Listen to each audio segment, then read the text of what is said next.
जी हाँ भैया रउआ के बता दी जेकर इंतजार रहे उहे भैया होके जा रहल बाटे। पवन सिंह के देवी गीत के पोस्टर रिलीज हो चुकल बाटे। लेके आगे बनी खबर रउआ सभे के पूरा ही खबर में बने के बाटे।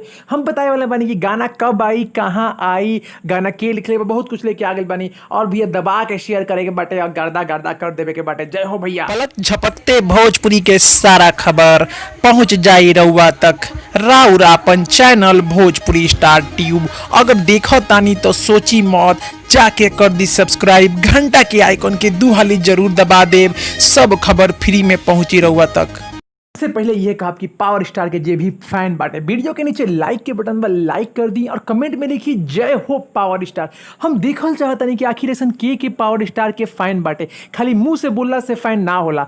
जे फैन बा जरूर लिखी। चलिए भैया खबर पे रुक करी जा। जी हाँ भैया पावर स्टार के अभी अभी जस्ट 1 मिनट पहले ही पोस्टर रिलीज भइल बाटे, जेकर देवी गीत के पोस्टर बाटे माई के कलसा धरइबो। जी हाँ भैया गाना के टाइटल बा माई के कलसा धरइबो। और गाना भैया रोसवे के बता दी गाना लिखले बड़े पवन सिंह के उहे खास राइटर। जी हाँ भैया जगह के पवन सिंह अभी बाइक गिफ्ट कैले रहन, मोटरसाइकिल दे रहन पवन सिंह खुशी से। उनका नाम बा अरुण बिहारी। और भैया गाना जौन बाटे भैया जबरदस्त होके वाला बाटे। और गाना भैया बहुत जल्द रउआ सभे के सुने के मिली। जी हाँ भैया बहुत जल्द, मतलब काल सुबह। जी हाँ भैया ये वीडियो हमने के बनाओ तनी जा रात के 10 बजे के समय पे, तो रउआ सभे के काल सुबह 6:45 पे गाना सुने के मिली। जी हाँ भैया ये गाना आ रहल बाटे भैया टीम फिल्म्स के भोजपुरी चैनल से। जी हाँ भैया उहे टीम फिल्म जो उनकी भोजपुरी के सबसे बड़ा चैनल बा और भोजपुरी के आगे बढ़ावे में उनका काफ़ी योगदान बटे। तो भैया हो सबसे पहले जे भी सब्सक्राइब नहीं कैले टीम फिल्म्स के जाके सब्सक्राइब कर लो। कल सुबह सुबह धमाका होके वाला बाटे। जी हाँ भैया एकदम जबरदस्त गाना आए वाला बाटे। भोजपुरी के पहला मतलब कह सके नहीं सुपर स्टार के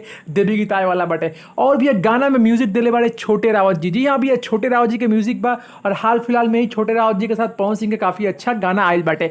तो भैया हो बहुत ज़्यादा अपेक्षा बाटे ई गाना से। जी हाँ भैया जैसे रउआ सब सोचता नहीं हमनियों को सोचता नहीं, बहुत एक्साइटेड बानी है गाना सुने खातिर। काहे कि भैया 2020 के अभी तक कोनो देवी गीत के दस्तक केहू नहीं दिले कोनो बड़ सुपर स्टार। तो ई गाना जौन बाटे भैया अपने आप में बहुत बड़ा बाटे।